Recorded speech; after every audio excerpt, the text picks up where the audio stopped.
Hi, my name is Ria Dehema, and I have the absolute pleasure of introducing my friend, Zoe Roussey. Zoe Roussey is by far one of the sweetest people I've ever met. Zoe genuinely cares about the feelings of those around her, and whenever I'm feeling down at school or at bowling practice, Zoe knows how to make me feel better with a comforting smile and some sweet words. Whether it's excelling in school or making strikes on the bowling lanes, Zoe always puts her heart into whatever she does and inspires those around her. I know she has something amazing to share with you guys today, so please give it up for one of the most fun, caring, and amazing people I know, Zoe Roussey.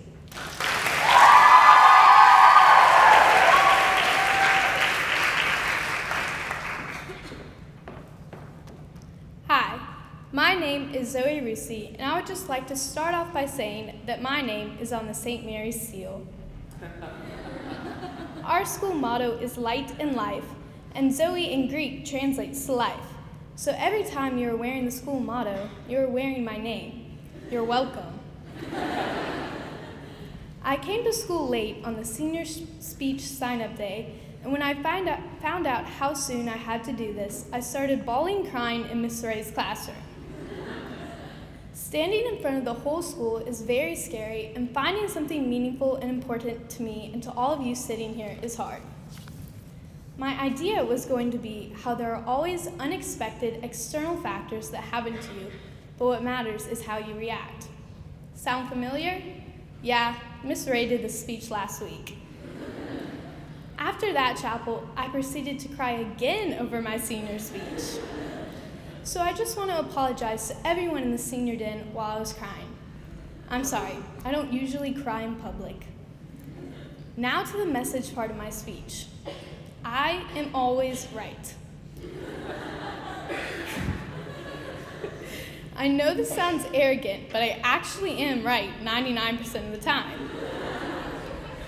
In school and out of school, when conversations come up with friends, I give answers, but no one listens to me. And then we Google the answer and we find out that I'm right. In circumstances like this, I realize that I am being underestimated. I honestly used to be hurt by this because it is a very obvious thing to realize once it has been done to you. Being underestimated happens to all of us, and we all do this to people. We all put some type of label on people. Whether it's good or bad, we automatically judge someone based on our perception. Business Insider says it takes 7 seconds to make a first impression. All you get is 7 seconds. 7 seconds is not enough to get to know someone. So why do we judge people based on those first 7 seconds, when in reality, it takes a whole lifetime to get to know someone? When I first walked up onto the stage, I bet you were looking at my clothes, my hair, and wondering if my speech is going to be long because you need ALAP to finish your homework. I get it, but when we judge people, we are so incredibly wrong, it's amazing. I take AP statistics, and one of the things I learned in statistics is you can never get rid of bias completely, but you work to reduce it, and that is what we need to do. How can we confine people to one label when everyone is so complex? So I think when we are underestimating each other, we're actually judging each other. Honestly, I like being underestimated because that gives me all the power.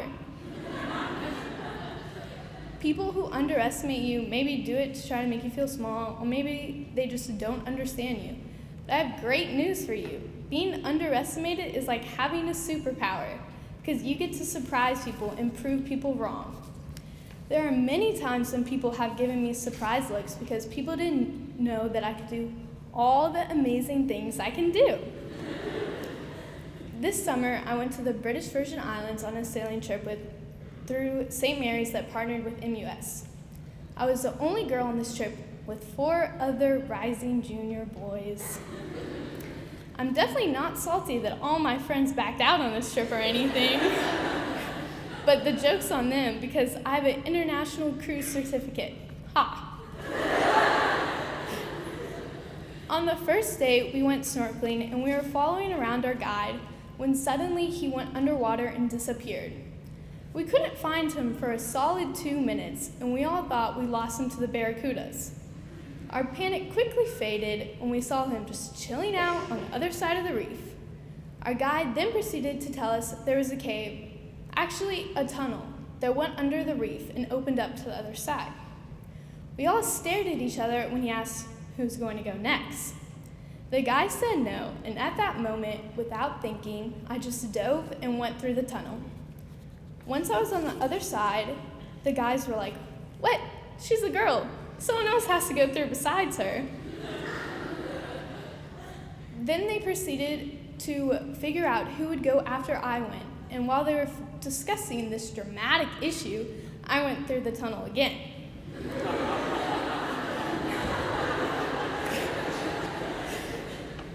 So in conclusion, I would like to recite a little poem that I prepared for you today.